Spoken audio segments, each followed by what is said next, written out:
Wesley Hunt, he drops the hammer on Democrats who are opposed to voter ID. Check it out. Now, my colleagues on the left like to say that common sense voting laws, including requiring a government-issued ID, are racist, discriminatory, and burdensome. Do you know what my father had back in the 40s and 50s before it was even cool? A government-issued ID. And continuing in his footsteps, I too have multiple government-issued IDs, and while that might be shocking to many people in this country, people may ask, how's that happen? It's very simple. It's personal responsibility for all Americans in this country, regardless of what you look like. Sitting with me today is my global entry card, my military ID card, my Texas driver's license, my Texas license to carry, because that's how we roll in Texas, my congressional card, and of course, the good old-fashioned American passport. What sorcery is this? What am I, the Black Houdini? How was I able to pull off the impossible and attain not one, not two, not three, but 6 government-issue IDs? Personal responsibility in this country. I fought for this country as an Apache helicopter pilot to protect free and fair elections, and having a government-issued ID isn't racist, it's American.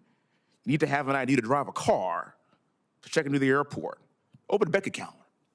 You need an ID for basically everything to be a responsible adult in this country, except for voting, apparently, according to the left. Black America does not need well-meaning liberals putting their arms around us and telling us how we should go to the polls. In fact, if you look at recent headlines and polls, you will find that black men specifically in this country are more fired up than ever to participate in the next presidential election. And I think I know why, and I'm really looking forward to these results. For the record, in the 2022 midterms in Georgia, it proved that election integrity and ballot accessibility can be achieved hand in hand. After the 2020 election, Georgia passed a voter election integrity law, and subsequently, the Department of Justice filed a lawsuit against the state of Georgia alleging that the Georgia law is discriminatory and aims to restrict citizens from voting. President Biden even called this law, and I quote, Jim Crow 2.0. Really?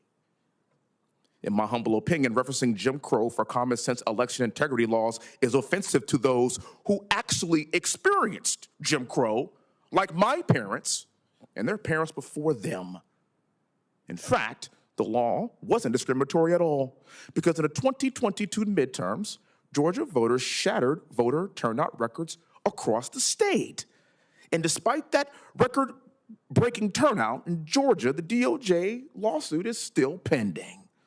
I suspect that it's because that record-breaking turnout resulted in a Republican governor being elected in Georgia. Wesley had a perfect point when he says that Democrats like to pretend that we're living in the 1950s and not 2024.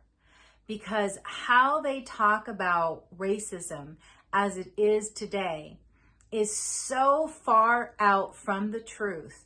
They make everything racist. And that means if you are for voter ID, they're saying that you're racist. I mean, how ridiculous is that?